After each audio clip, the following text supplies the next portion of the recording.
If the bee disappeared off the surface of the globe, then man would only have 4 years of life left. No more bees, no more pollination, no more plants, no more animals, no more man. These are the words attributed to Albert Einstein. Bees are very important to the world's economy.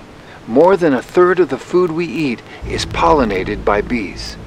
Fewer bees means less pollination, which results in less food to eat. The price of food will go up. The UK has 25 native species of bumblebee. This may seem like a healthy number, but sadly, 3 species are already extinct.